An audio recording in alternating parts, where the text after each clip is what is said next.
The big day has finally come, guys. Here's your Super Bowl 59 preview. Again, you guys, all you guys need to know before this, of course, end of this NFL season. Patrick Mahomes and the Chiefs have their sights set on a legendary three-peat. Unbelievable. While Saquon Barkley and the Eagles look to put a crown on their historic season. Touchdown. Super Bowl 59.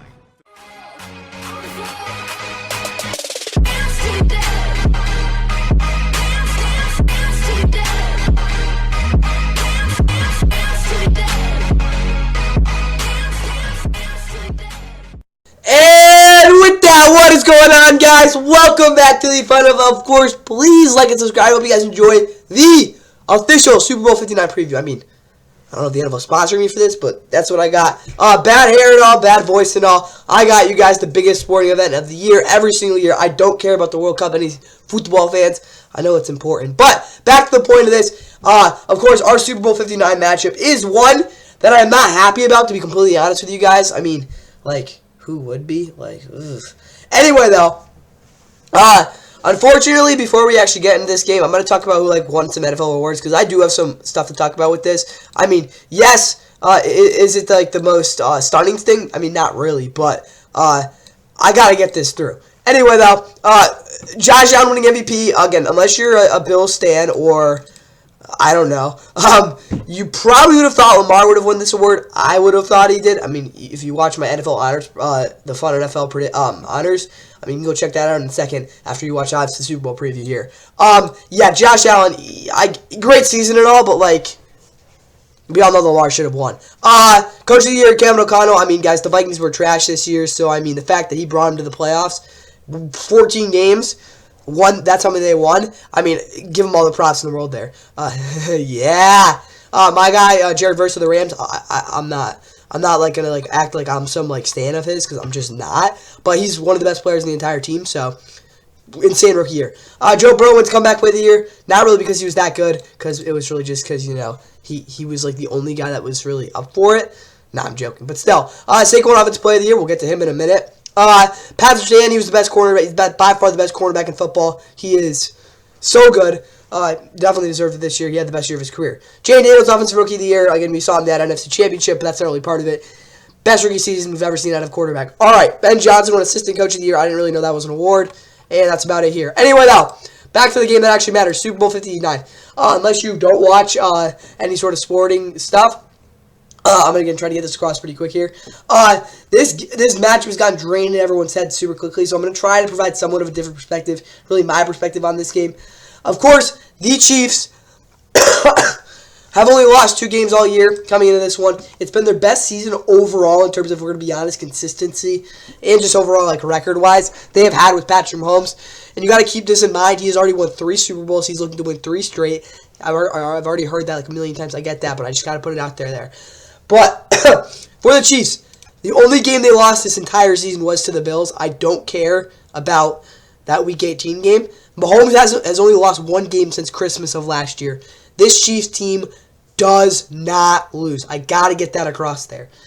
But the Eagles are the best team to go up against them. Let's be honest there. They've had the best roster in the league, arguably the past 3 or 4 years. They had the best roster in the NFL most of this season. They played like it as well. They've won 15 out of their last 16 games. The only game they even lost in that stretch was to a Commander squad that, of course, made the NFC Championship. But not only that, guys, Jalen Hurts was injured. Come on. This Eagles team is a freaking wagon. I said that about, again, if you've watched a couple of my other videos. The Packers, I've said that a lot about them.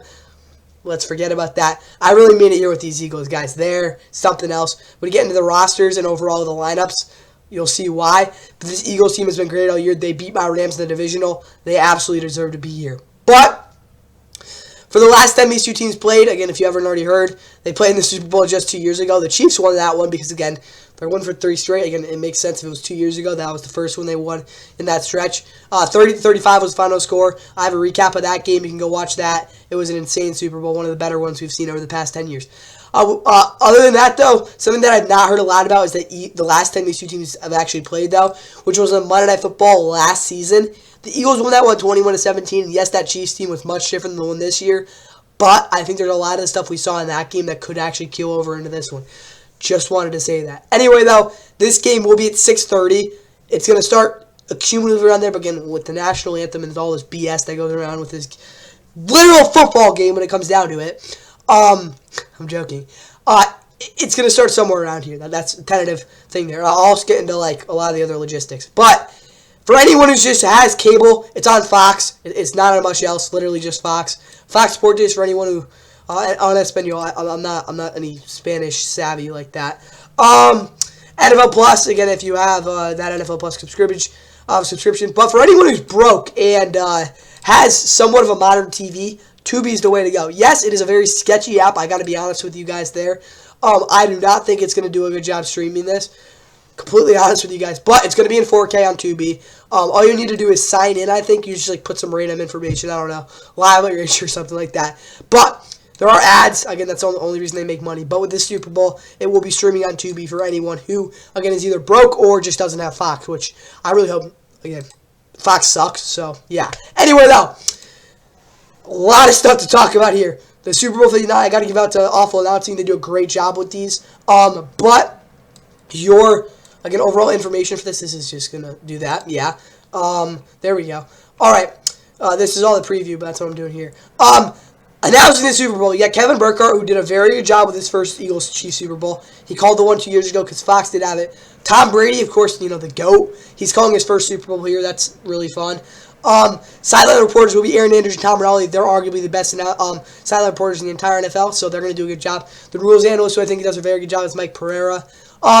In terms of your Super Bowl Sunday thing, I think it's best if I actually go through like the actual schedule of events here. Again, NFL Network we'll get to later as well. But your Fox Super Bowl Sunday their listing of shows is NFL Films Annual Road to the Super Bowl. Guys, if you're going to watch anything for like the first 7 hours in the lead up to the game, I suggest in the morning, taking an hour, unless you're like busy, which a lot of people are, just to watch the Road to the Super Bowl, because I think that's arguably the best like overall like media put out every single year by the NFL. They do a great job with that. It's always been consistent. That's at 11 again on Fox. All this is on Fox here.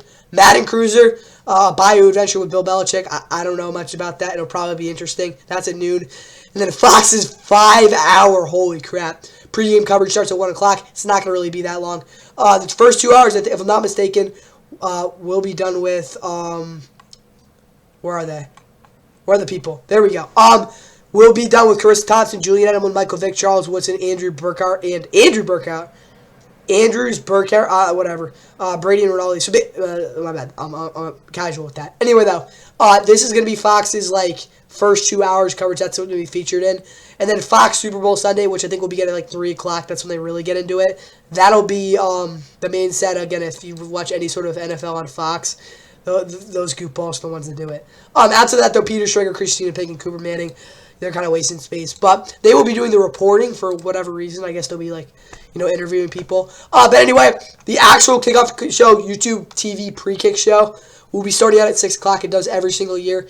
That is, again, if you're gonna start anywhere, it's gonna probably be there. I highly discourage you from watching 5 hours of Super Bowl coverage, which you can get in, what is it now, 20 minutes here. But yes, 6 o'clock is when you probably want to tune in for this. Super Bowl, again, starts at 6:30. National Anthem is by John Baptiste. I think I've heard like one of his songs. American the Beautiful, performed by Lauren Daigle. I think I've heard of her. Life, Live Every Voice Sing. I don't know who this is, but I guess that's... And then, of course, let's go! Halftime is with Kendrick. If you don't know who Kendrick Lamar is, well... probably a reason for that. I don't know if you're going to like this, but anyone who is either, either Kendrick Lamar or you're, like, under the age of 30, you're going to have a blast with this halftime show. It's going to be freaking lit. Anyway, though, post-game show for Fox is at 10 o'clock. I don't know, maybe there's, like, 12 overtimes, maybe not. But, yeah, you'll have, obviously, Lombardi Trophy, game there, all that crap. Go watch ESPN for that. FS1 has a post-game after that, too, for probably, like, 10 hours. Anyway, though, Adrian Garcia Marquez, Jesse Losada, Jamie Mata, and their host, / reporters, Rodolfo Landeros for Fox Deportes. Again, if you're going to be watching on Espanol. And Fox Deportes, I guess, they've got their thing going on. I'm not going to really try to interfere with that. Again, more stuff with that. Telemundo. I'm not, like, big into that. But, again, any experts, go do that, again, for them. Westwood 1. You're going to have Kevin Hall and Kurt Warner, as always. Pretty simple there. Sirius XM Channel 88. If you don't have Sirius, well, get it. Rules Analyst Gene Steratore, so again, the two best rules analysts in the league will be doing that. Studio of Scott Graham, Devin McCourty, Ross Tucker Love, like the halftime stuff. Westwood has just an insane schedule, too. I don't care about the Chiefs. I really don't care about the Eagles. International, Iron Eagle, I guess, is doing that. Whatever. If you're watching this, well, you are. So, I guess that sucks for you. NFL Network. I hate that they have this much. I mean, it's the freaking Super Bowl, but this is ridiculous. If you work for NFL Network and you have to work this NFL Game Day morning, I feel bad for you. 8.5 hours starting at 9 a.m. They're on NFL Network. Anyway, though, you got commercials if you want to watch that before the Super Bowl. I don't know about the Puppy Bowl or the Kitten Bowl. Is that what it's called? That's an Animal Planet. You can figure that out. But, yeah, that's always fun to watch. Then you got a bunch of other crap. So, if I had to guess, NFL Network, again, at any point we'll have something on the Super Bowl. So, again, if you miss it for whatever reason, just turn that on in good faith. ESPN NFL Primetime, that's probably the post-game you're going to want to watch. They do a great job there. Postseason NFL Countdown, it's an okay show. Sports Center is at 7. They're going to have everything with Herm Edwards. Anyway, though, with that said, back to this actual game. I had to get all that covered out of the way because it's very confusing. The actual team, Kansas City Chiefs. We already know about Patrick Mahomes. In my opinion, if he wins this game, unless he, doesn't win this game, he's going to be the greatest quarterback ever. I really just don't care, again, about all the other stuff with Tom Brady. There's no quarterback that's ever three-peated in the way he's doing it now. I mean, you really can't debate it. But yeah, Mahomes, again, he's the best quarterback in football. It's not even close. Kareem Hunt, he'll be the starting running back. He has been I'd say, more dependable guy for the Chiefs over the past couple weeks. He's definitely not better than Isaiah Pacheco by any means, but again, he's familiar with the system, even though, he definitely got out of here pretty quick. But Kareem Hunt, if you don't know, former Chiefs running back, was insane. Then he went to the Browns, was trash there for the past couple, for like 2 years after he was pretty good for a couple years. Comes here this year, wasn't exactly great, but he's done a little bit of a better job being stabilized the backfield, I guess would be the way to put it. Isaiah Pacheco, he could get injured all the year, but maybe he can step up here in this one. Xavier Worthy's really stepped up in the playoffs, but at the same time, he's still a rookie. Watch out for him, though, because he's the fastest player in the NFL. Highwood Brown has really started to ramp it up. Watch out for him. Juju Smith-Schuster had a pretty big AFC championship. D-Hop kind of washed, but still really good in the red zone. Travis Kelce, Taylor Swift, watch out for that, I guess. I don't know, go watch some Pop Culture Magazine for that. Noah Gregg is the backup tight end. He'll get in there to block. I'll let you about it. Joe Tooney. So basically, for any, one watching this who isn't super familiar with football, left tackle is the position that blocks the quarterback's blind side, which basically means that the quarterback doesn't know what the heck's going on when the ball snapped on that side. So that you basically need a guy to be able to protect him. And the problem with the Chiefs this year was the fact they didn't have anyone to actually do that very well. They started with this guy named Wanya Morris, who kind of sucks. So, that didn't really go well there. Then, rookie Kingsley Suamataia, I don't pronounce his name, but he also struggled. Then they signed G.J. Humphries, who just isn't very good anymore. So, the guy they pay a lot of money for to play left guard, part of an insane interior offensive line, was asked to bump out the left tackle, and he has done a phenomenal job the past couple weeks. Joe Tooney's a beast. Mike Calidio hasn't been great, but he's done his job. Creed Humphries, the center, he's one of the best in the entire NFL. Trey Smith's a great right guard. He's going to might be his last game with Chiefs. Just wanted to put that out there. And Jawan Taylor's the right tackle. Also, probably good to mention that McCole Hardman, the guy who had the game-winning touchdown last year, if you don't remember, for the Chiefs in overtime to beat the Niners in the Super Bowl. He's not going to be playing in this one. Defensively, though, George Karlaftis is their best overall probably pass rusher right now. Chris Jones has not done a great job. Again, if you don't know who he is, he's one of the more well-known defensive linemen in the entire NFL, but he has not been great the past couple weeks. Mike Dana has had some very big games this year. He's also very good. Charles Omenihu is a very talented player. He tore his ACL, I think, in the Super Bowl last year, if I'm not mistaken. Tershawn Wharton, of course, is also there, defensive tackle. Derek Nottie will get in there, too. Maybe even a little bit of Mike Pennell. We're going to the fourth guy there. Felix Nduki-Uzomah, who again was a first-round pick a couple years ago. He has been disappointing, but he will get out there for sure. Joshua Uche really hasn't done much since that trade from New England, again, at midseason. All right, for this linebacking core, they're all very good. Drew Tranquill has been so reliable for them. Nick Bolton, again, he was a Super Bowl hero 2 years ago. I hope the Chiefs win that game against the Eagles. Leo Chanel, a little more inexperienced, but he's probably the most dynamic out of any of these three. But overall, the Chiefs linebacking core is very good, and they rarely come out of the game. Trent McDuffie is their legit number one corner. Again, he did get burned by A.J. Brown, again, the Eagles' number one wide receiver, who we'll get to in a minute, in that Super Bowl 57. But since then, he has been on an absolute tear. He's one of the best cornerbacks in the entire NFL. Joshua Williams and Jalen Watson, the other two guys that have been in the system a while, they're both very good as well. But they are definitely susceptible for giving up big plays once in a while. So watch out for that. Nazeeh Johnson, who's gotten in there a little bit more as of late, will also be a guy to watch. Justin Reed, Brian Cook are both the starting safeties. They've been there for the past year or so. Neither one of them is exactly a great player. Justin Reed's definitely a lot better than Brian Cook, but they'll definitely do their job. Jaden Hicks, the rookie, is also going to get out there. And Shamari Connor, the nickel backer, has done a great job there for the past couple of weeks. Harrison Butker, again, he's the clutch kicker. He's definitely better than the Eagles kicker, which we'll get to in a minute. Matt Araiza is the punter for the Chiefs, who has a very interesting story. You can go check that out on your own. I just don't want to, make this into a movie. Anyway, though, for the Eagles, Jalen Hurts, who has not been too great this year, finds himself in his second Super Bowl in the last 3 years.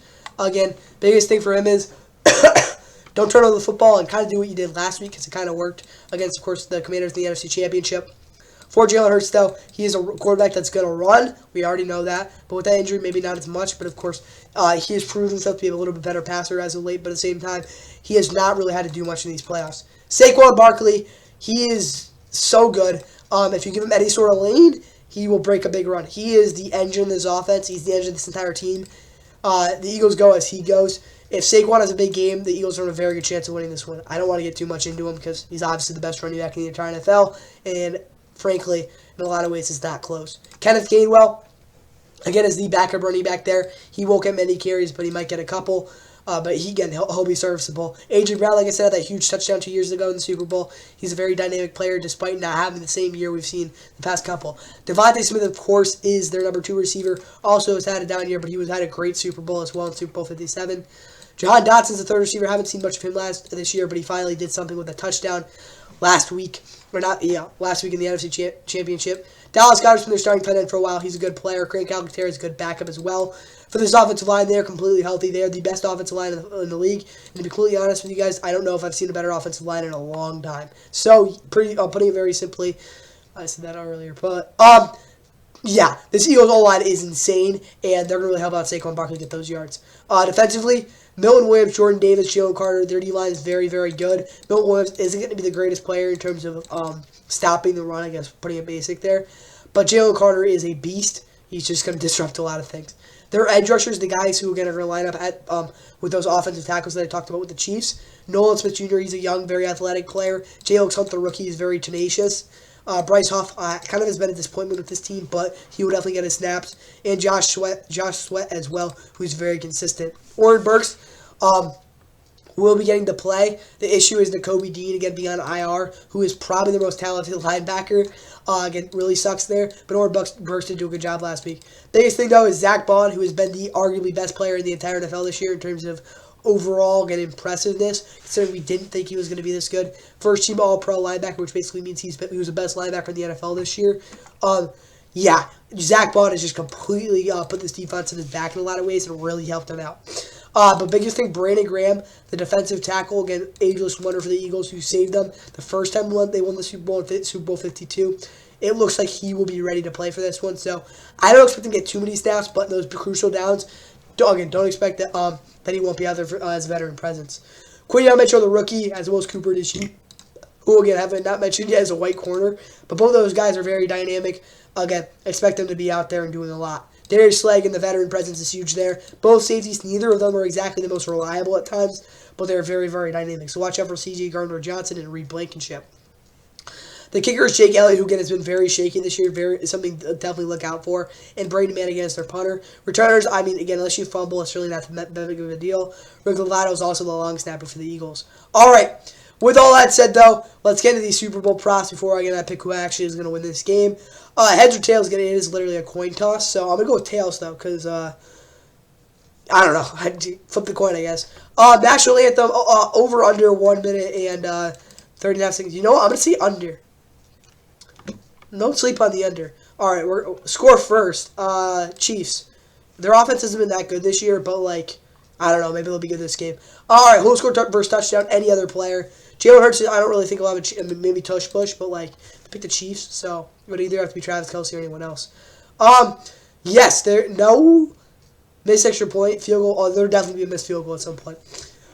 First song from Kendrick, probably. It's got to be any other song, because, guys, Kendrick's new album was, and a lot of the other songs he's released. I don't know why he'd go with Not Like Us, because, again, that's the biggest song all year. Humble, maybe. Alright, definitely not. So, yeah, I'm saying any other song. I'm going to bet on some other stuff. Two-point conversion, no. I actually don't think there'll be a two-point conversion in this game. Tied at any point in the second half, no. Because I think there'll be lead changes. I don't think it'll actually be like 17-17, 24-24, stuff like that. Over-under, yeah, we're going to... Wait, what do I think the final score is? Yeah, that's me, the over. This is really stupid. It's usually purple, right? Or is it never purple? I don't freaking know. I'm going to say it's orange. You know, like the gross stuff they have in Madden. Anyway, MVP of the Super Bowl. You see, I think it's going to be any other player. Saquon would probably be the guy that I think would win it, but you'll see why I don't think that. And Mahomes, screw you. And, you know, Jalen Hurts is not winning it. Win the Super Bowl, get to that in a second. All right. Total offensive yards. So, let's say both offenses have, like, I don't know. Chiefs have, like, 350. Nah, it's too many. 322. The Eagles have, like, 340-something. I'm going to say there's, like, 687. I was going to say 6-7, but, like, I'm not that brain rotted. Anyway, 687 total yards. Who do I think is winning the Super Bowl? That's all what this comes down to. I'm going to say the Chiefs, too. And it's not because I actually think that they're obviously not the better team. We all know the Eagles are. But I just think it's just going to happen. But I don't think it'll be like one of those close games like BS ending, which it probably will be. But obviously the Chiefs win this one. I just think they're now performing, to be honest with you. Just like they're going to like play like the better team. And obviously the Chiefs win this one 33-24 to win their third straight Lombardi and really cement themselves as, honestly, maybe the best dynasty in NFL history. Will that actually be true? Well, that remains to be seen. But, yep, I think the Chiefs are three-peating. And they're going to win this one 33-24. And they're going to keep that winning streak alive.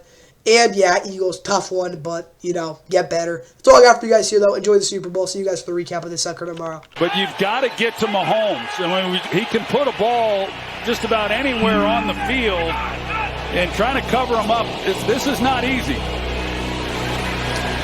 Airs it out, downfield, incomplete. And the Eagles take over. And they're going to ride out of here with a victory. Watson was the target yet again, and Nick Sirianni's Eagles have come in here at 8-1.